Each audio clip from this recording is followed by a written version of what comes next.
Hə, müəllimlər, gəlin başlayaq. Deməli, bugünkü dərsimiz inteqrasiya mövzusudur. İnteqrasiya. Eşidirsiniz müəllimlər? Bəli, eşidirik.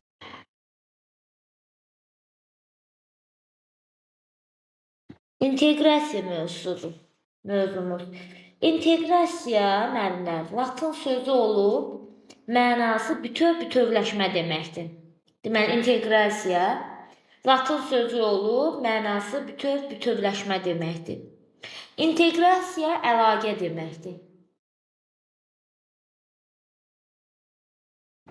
Yəni, burada necə əlaqədir? Məsəl üçün, mən inteqrasiyadan müxtəlif formalarda istifadə edə bilərəm. Həm fən daxilində istifadə edə bilərəm, həm öz fənnimi digər fənlərlə əlaqələndirə bilərəm, həm də həyatla da nümunələr gətirməklə əlaqələndirə bilərəm. Deməli, inteqrasiyada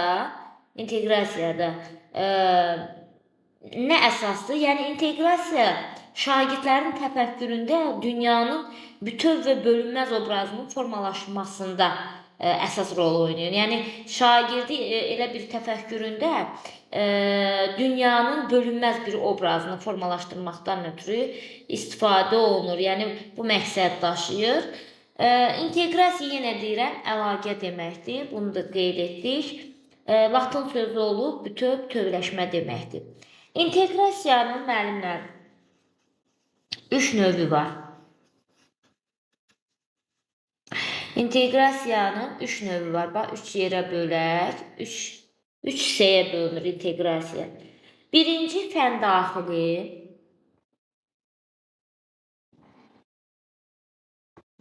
Fən daxili inteqrasiya. İkinci fənlər arası. Fənlər arası inteqrasiya var.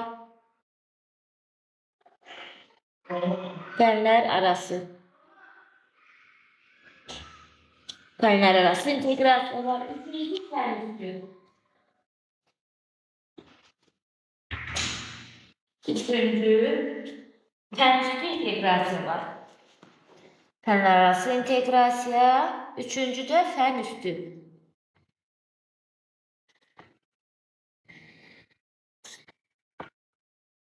Fənüstü inteqrasiya var.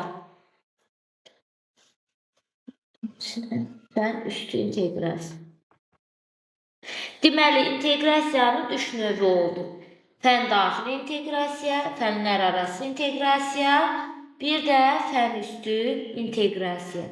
Yaxşı, inteqrasiyadan istifadə etməklə müəllim hər bir dərsdə, yəni bir mövzu daxilində həm fən daxilindən də istifadə edə bilər, fənlər arasından da, fən üstüdən də istifadə edə bilər. Yəni, müxtəlif inteqrasiya növlərindən istifadə edə bilər.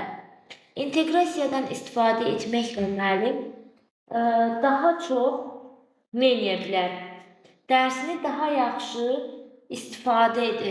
yaxşı şagirdlərə izah edə bilər, dərsin effektiv təşkilini qura bilər.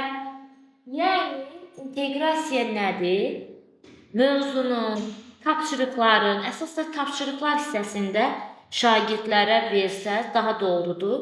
Yəni, tapşırıqdan əvvəl hər hansı bir sinifdə tapşırıq işləyirsinizsə, tapşırıqdan əvvəl həmin tapşırığı inteqrasiya edə bilərsiniz. Yəni, həyatla da əlaqələndirə bilərsiniz, belə deyim də, mövzunun məzmununa əsasən. Fən daxili də, fənlər arası da əlaqələndirə bilərsiniz. Tapşırıq vermə zamanı. Yəni, inteqrasiyadan müəllim istifadə etməklə öz dərsini effektiv şəkildə təşkil edə bilər. İnteqrasiyadan istifadə etməklə dərsi, keyfiyyətli dərs aldıra bilər. İnteqrasiyadan istifadə etməklə şagirdlər tapşırıqları daha yaxşı başa düşə bilər. Buna görə müəllim dərslərində nə etməlidir? İnteqrasiyadan istifadə etməlidir. İndi müəllimlər, bu 3 inteqrasiya növündən birinci başlayacağıq. Hansı inteqrasiyaya? Fən daxili inteqrasiya. Birinci bunun izahatına başlayacağıq. Deməli, fən daxili inteqrasiya haqqında gəlin danışaq. Bax, fən daxili, yəni bir fənnin daxilindən söhbət gedir. Həmin tədris etdiyiniz fənnin öz daxilində əlaqə deməkdir. Fən daxili inteqrasiya. Bir dəqiqə gözləyin, quşlarını götürək. Deməli, fən daxili inteqrasiya nə oldu? Fənnin daxilində, hər hansı bir fən daxilində baş verən inteqrasiyadır. Fən daxili inteqrasiya. Fən daxili inteqrasiyada situasiyalar zamanı ən çox eşidəcəksiniz söz nədir? Hər hansı bir fən. Hər hansı bir fən. Bax, bu belə deyək, situasiyaların əvvəlində daha çox bu cümlə ilə başlanır. Hər hansı bir fən. Yəni, burada birə baxın, bir fənnin daxilindən söhbət gedir. Fən daxili inteqrasiyanın. Hər hansı bir fənnin daxilində. Deməli, alt standartlarının məzmunu arasında yaradılan əlaqədir. Bax, bir də deyirəm. Fən daxili inteqrasiya hər hansı bir fənnin daxilində alt standartlarının məzmunu arasında yaradılan əlaqədir. Fən daxili inteqrasiya. Bax, yuxarıdan yazaq fən daxili.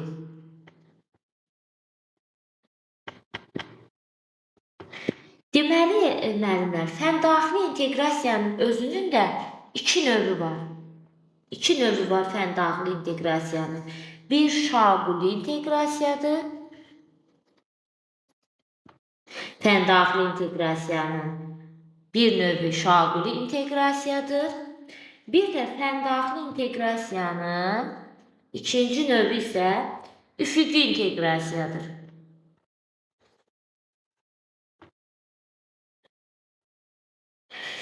Üfüqi inteqrasiyadır. Deməli, fən daxili inteqrasiya nə oldu?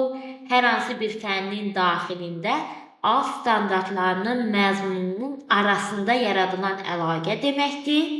Fən daxili inteqrasiya bir fənnin daxilində olan əlaqədir. Fən daxili inteqrasiyanın iki növü oldu. Şaquli inteqrasiya, bir də üfüqi inteqrasiya.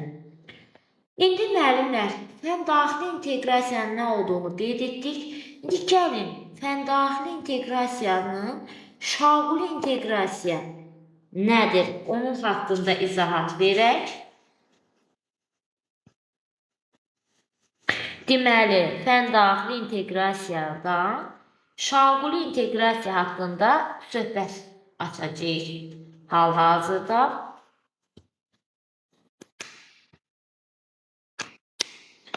Deməli, şaquli inteqrasiya. Bax, fən daxilinin şaquli inteqrasiyası.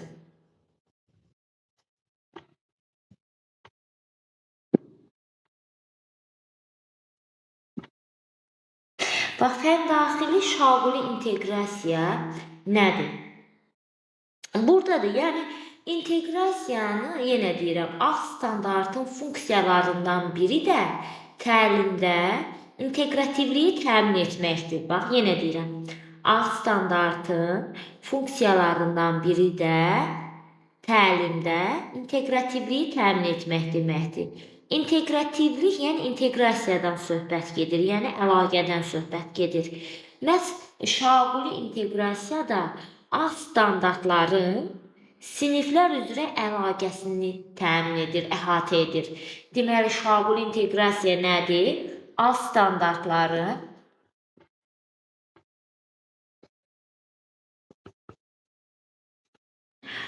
standartların siniflər üzrə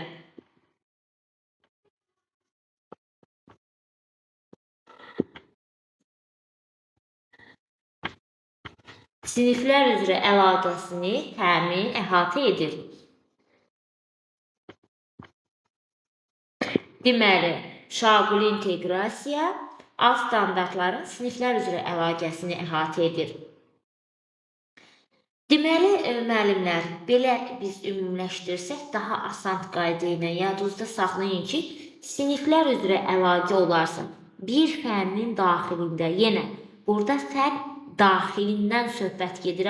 Fən, eyni fəndən hansı fəndirsə, həmin fənnin daxilində siniflər arasında əlaqəni görsəz, bilin ki, bu nədir? Şaquli inteqrasiyadır. Fən daxili şaquli inteqrasiyadır. Bunu situasiyalarda necə seçəcəksiniz? Daha çox situasiyalarda bax bu zamanlar verilir. Keçən il, əvvəlki il, iniş il. Yəni müəllimlər, yadınızda saxlayın. Məsəl üçün, əgər situasiyada tutalım ki, 6-cı sinifə aid bir situasiya təqdim edir və o həmin cümlənin içində əvvəlki il, keçən il, nə bilim, iniş il söhbətləri varsa, indi 6-dırsa, əvvəlki il, əlbəttə ki, 5-ci sinifdən söhbət gedir.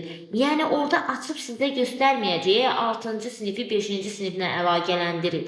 Belə söz altı, gizli şəkildə, belə deyək də, biraz özünüz düşünən kimi tapacaqsınız. Yəni, burada 6-cı sinifdən söhbət gedirsə situasiya, deməli, keçən il 5-ci sinif, əvvəlki il 5-ci sinif olub. Bu cür, yəni, siz tapacaqsınız o şaquli inteqrasiya olduğunu. Şaquli inteqrasiyada daha çox, bax, sinif sözü də olur. Siniflər sözü də olur. Yəni, şaquli inteqrasiya sinifləri bir-biri ilə əlaqələndirir. Bax, şaquli inteqrasiyada onu da yadınızda saxlayın. Məzmun xətləri eyni olur. Şaquli inteqrasiyada məzmun xətlər eynidir, müəllimlər. Bax, bir dənə nümunə deyək. Tutalım ki, 5-ci sinifdə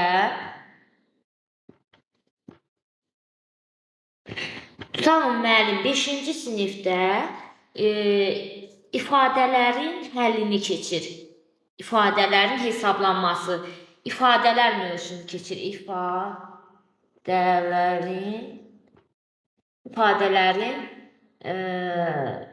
həlli, ifadələrin, belə deyək də, ifadələr mövzusunu keçir də, ifadələrin həlli.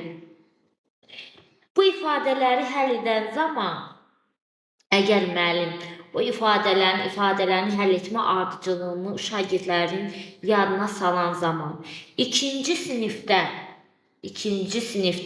keçmiş vurma cədvəlində yadına salırsa, ikinci sinifdə,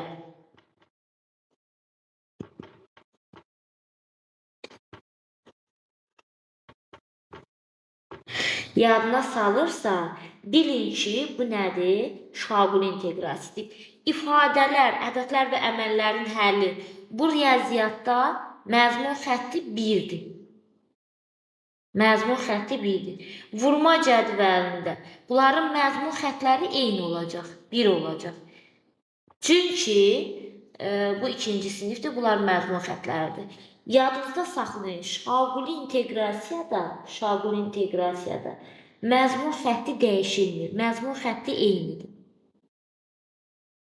Məzmun xətləri eyni məzmun xətlər arasında əlaqə yaradılacaq. Bax, bu sadəcə burada fən də eynidir. Sadəcə burada dəyişilən nə oldu? Siniflər. Biri 5-ci, biri 2-ci sinif. Yəni, siniflər üzrə əlaqəni eşidən kimi götürəcəksiniz nə? Şaquli inteqrasiya, fən daxili şaquli inteqrasiyanı. Yəni, şaquli inteqrasiyada daha çox sinif sözü olur, əvvəlki il olur, keçən ili, iniş il. Bu sözlər istifadə olunur situasiyalarda. Bu sözləri eşidən kimi siz nəyi götürəcəksiniz? Şaquli inteqrasiyanı. Tutalım, 9-da keçirilmiş mövzunu əlaqələndirir. İbtidai siniflərdə keçirilmiş mövzu ilə eyni fən daxilində və yaxud da 5-də, 6-da həmin mövzu ilə əlaqəli mövzularla nə edir? Əlaqələndirir. Bu olur şaquli inteqrasiya. Deməli, məzmun xətləri yenə deyirəm, burada nə olacaq? Məzmun xətləri dəyişilməyəcək. Eyni məzmun xətti üzrə əlaqə. Standart var, yox ha, məzmun xətləri. İndi keçək, müəllimlər. Şaqulini bildik. Siniflər üzrə əlaqə varsa, Bu olacaq şaquli inteqrasiya. Yenə deyirəm, eyni fənnin daxilində. İndi gəlin keçək üfüqi inteqrasiyaya.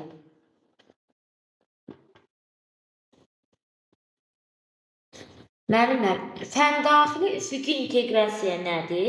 Burada da bir fəndən, eyni fəndən söhbət gedir. Yəni fən eynidir. Çünki fən daxilində, yəni fən daxilinin növlərindən biridir. Deməli, burada əsas məqam nədir üfüqi inteqrasiyada? Eyni fəndir. Fən daxilində olacaq. Eyni sinif də eyni olacaq.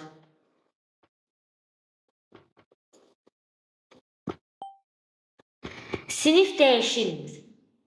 Məsəl üçün, 5-ci sinifdə fən daxili üfüqi inteqrasiyadan istifadə edirsinizsə, sinif sabitdir. Şaqulidə belə deyək də, şaquli şəklində nəzərdə tutulun. Üfüqüdə sinif dəyişilmir.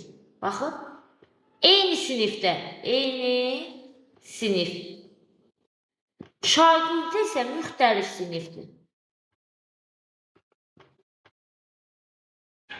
Burada siniflər dəyişilir şaquli inteqrasiyada. Üfüqi inteqrasiyada sinif eyni olur. Fən də eynidir, çünki fən daxili inteqrasiyadır. İndi bəs üfüqi inteqrasiyada nə dəyişilir? Üfüqi inteqrasiyada müəllimlər məzmun xəttləri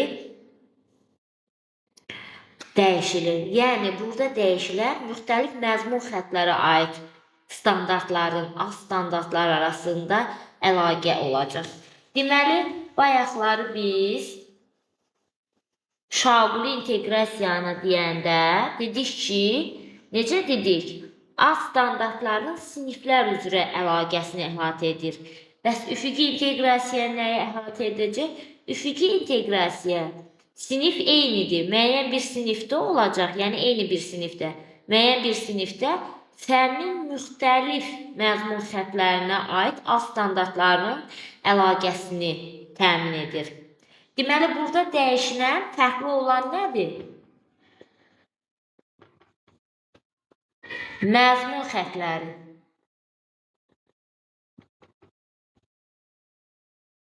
Deməli,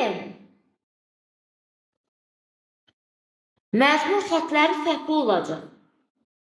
Əgər sizdə məzmun xəttləri arasında əlaqə görsəz, fərqli məzmun xəttləri arasında, eyni sinif, eyni fən, fərqli məzmun xəttləri arasında əlaqə görsəz, bilin ki, o üfüqi inteqrasiyadır. Gəlin biz buna bir nümunə deyək. Baxın, mən sizə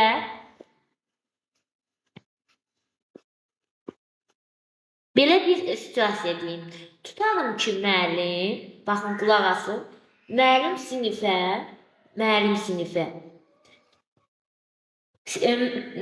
belə deyək, 4-cü sinifdə Azərbaycan dili dərsində müəllim sinifə mətn səsləndirir. Yəni səsləndirmə mətn dinlədir uşaqlara. Bu mətn dinlətmək, bilirsiniz ki, dinləyib anlama birinci məzmun xəttidir. Azərbaycan dili müəllimləri bilər. Yəni, dinləyib anlama birinci məzmun xəttidir. Dinləyib anlama, danışma. Azərbaycan dili üzrə deyirəm.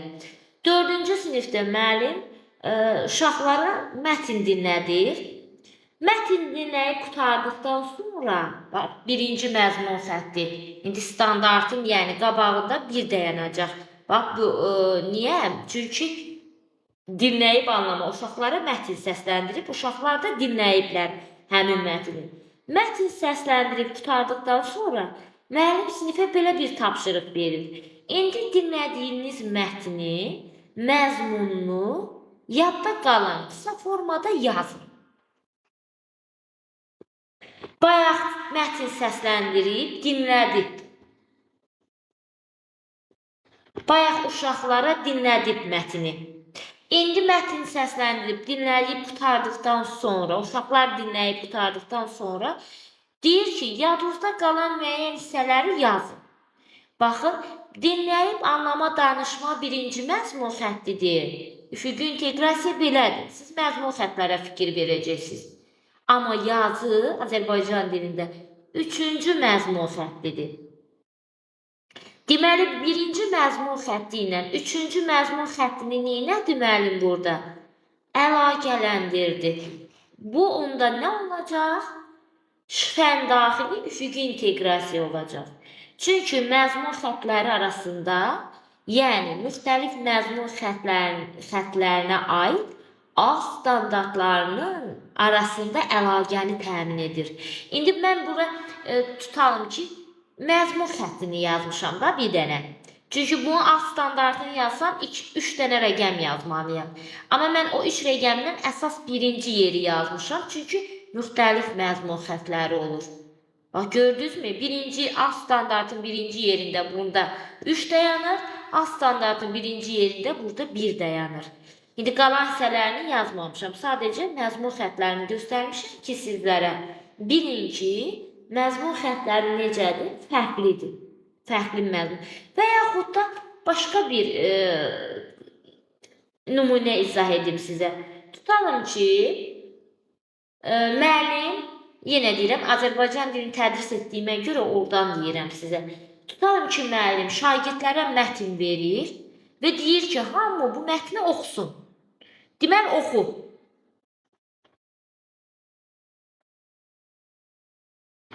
Birinci müəllim nə iş gördü? Oxu məzmun xəttini yerinə yetirdi.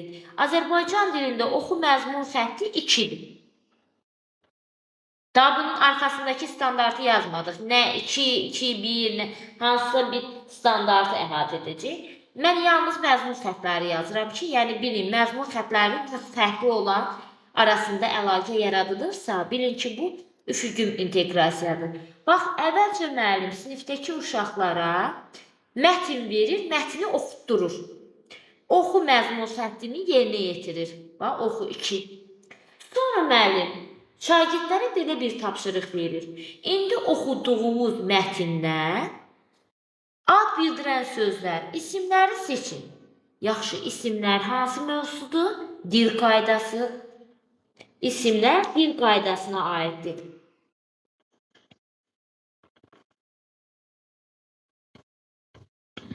Deməli, həmin oxumuş mətndən nə edəcəklər? Dil qaydaları seçəcəklər. Yəni, dil qaydasına aid olan isimləri seçəcəklər. Deməli, isimləri seçirlərsə, dil qayda hansı məzmun xəttidir? Dil qayda 4-cü məzmun xəttidir. Baxın, 2-ci məzmun xətti, oxu məzmun xəttini 4-cü məzmun xətti olan dil qaydası ilə nə edir? Əlaqələndirir. Hansı inteqrasiya olur? Üfüqi inteqrasiya.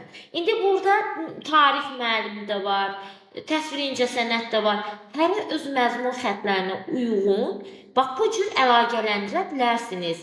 Bax, bu cür əlaqəni görsəz, eşitsəz, qabağınıza gəlsə, bilin ki, bu üfüqi inteqrasiyadır müəllimlər.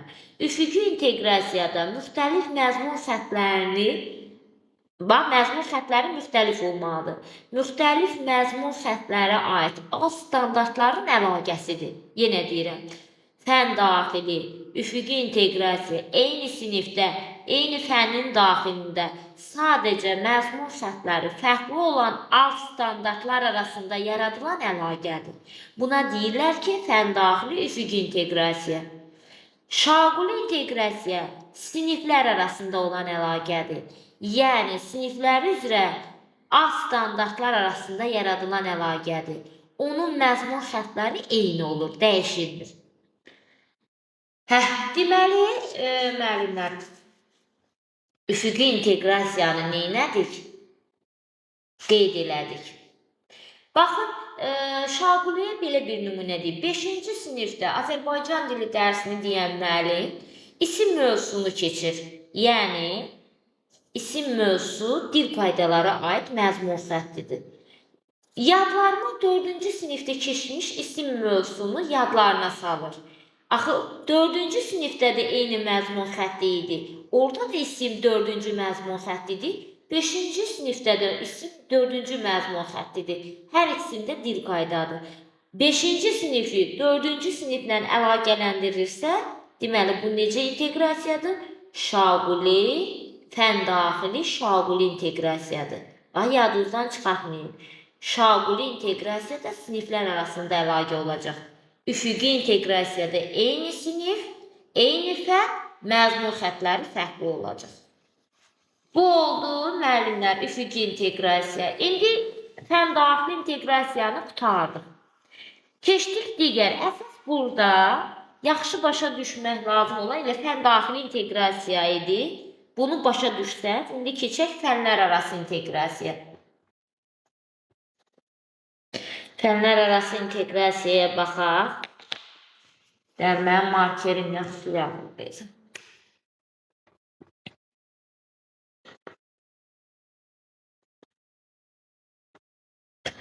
Müəllimlər, fənlər arası inteqrasiya sözünün özünün içində var.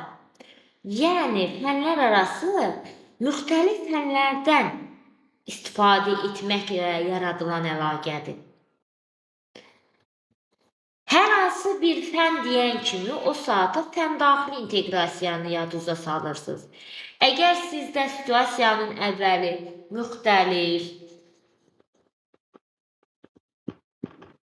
müxtəlif fənlər, fərqli.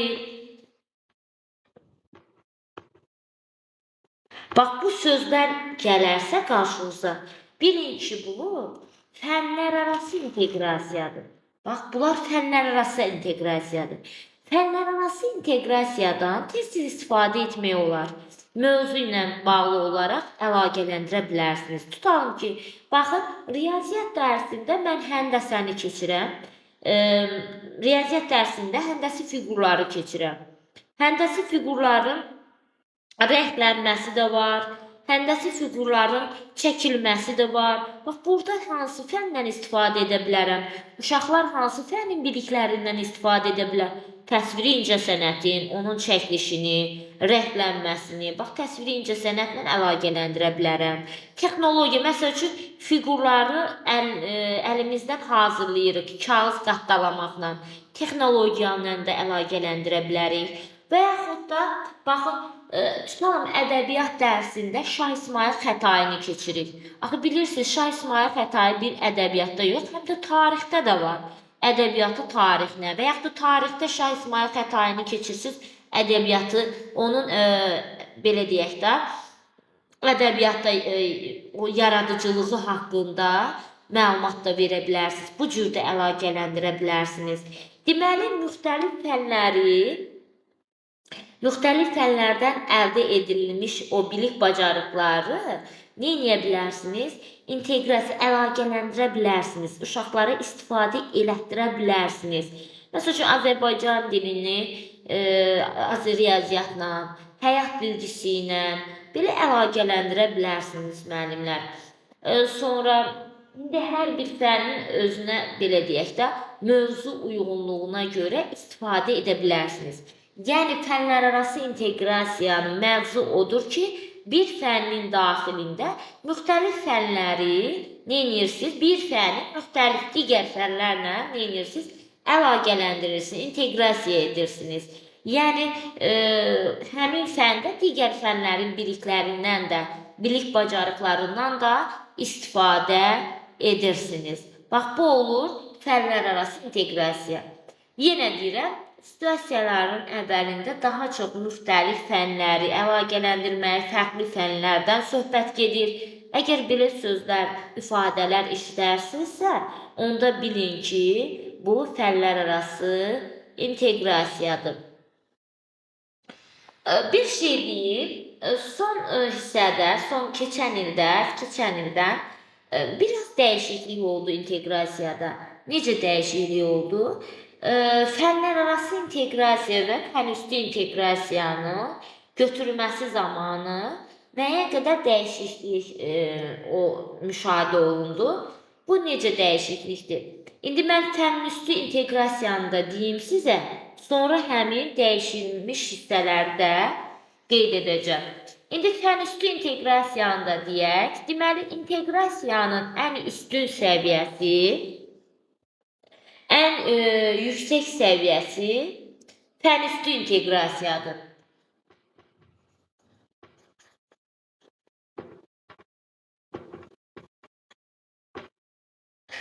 Deməli, fənüstü inteqrasiya ən yüksək, ən üstün səviyyə hesab olunur. Fənüstü inteqrasiya nədir? Əldə olunan bilik bacarıqların, öyrənilən hissənin həyatla əlaqələndirilməsidir.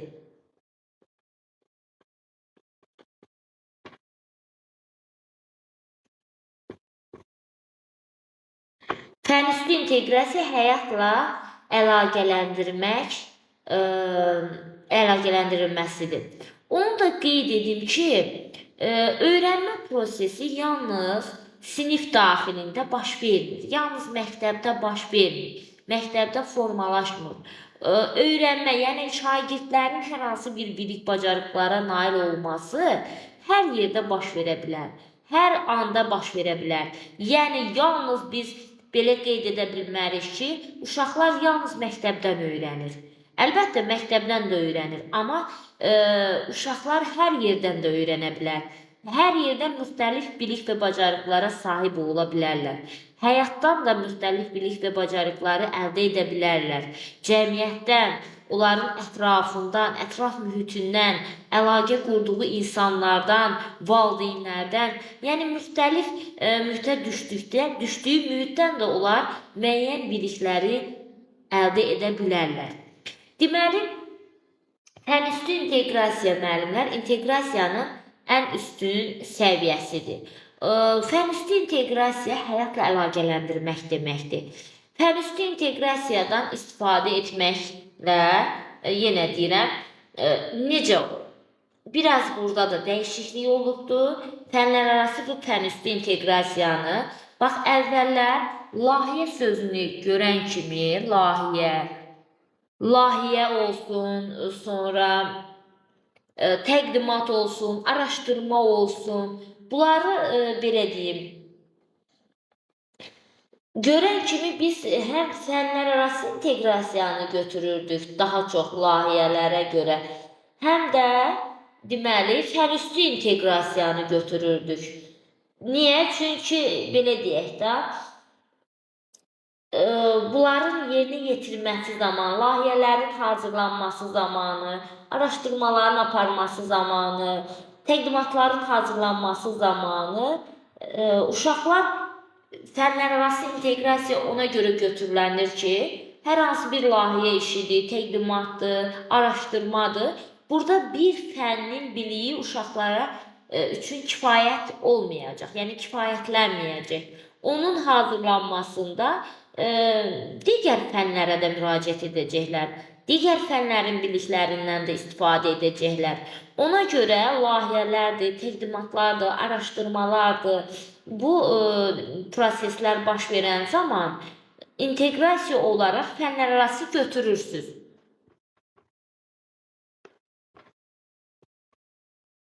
Fənlərarası inteqrasiyanı götürürsünüz. Layihələrdir, təqdimatlardır, yəni araşdırmalardır, yenə deyirəm. Hər hansı bir araşdırma aparan zaman, əlbəttə ki, orada riyazi hesablamalar uşaqlara lazım olacaq. Tutalım ki, fizikadan araşdırma aparır, kimyadan araşdırma aparır. Amma bilirsiniz ki, bu araşdırmaları yerinə yetirmək üçün, hesablamaların aparılması üçün bu şagirdlərə hansı fənnin bilikləri ən vacibdir? Əlbəttə ki, riyazi biliklər, o araşdırmaların nəticələrini qeyd etmək üçün, yazmaq üçün, yazı yazmaq üçün, o alınan nəticələri qeyd etmək üçün hansı fənnin bilikləri lazımdır? Yazı qaydaları harda öyrənibdir? Azərbaycan dilində. Deməli, araşdırmalardır, təqdimatlardır, layihələrdir. Bunların hazırlanması zamanı müəllimlər mütləq fənlərarası inteqrasiya olacaq. Çünki bu işlər zamanı bir fənnin bilikləri şagirdlər üçün kifayətlənməyəcək. Burada bir neçə fənnin bilikləri, bacarıqları şagirdlərə lazım olacaq. Ona görə situasiyalarda sizə layihələrdir, təqdimatlardır, araşdırmalardır, bunları qeyd edən zaman açar sözlərdir bunlar. görən zaman siz fənlərarası inteqrasiyanı götürəcəksiniz. Bu öz yerində.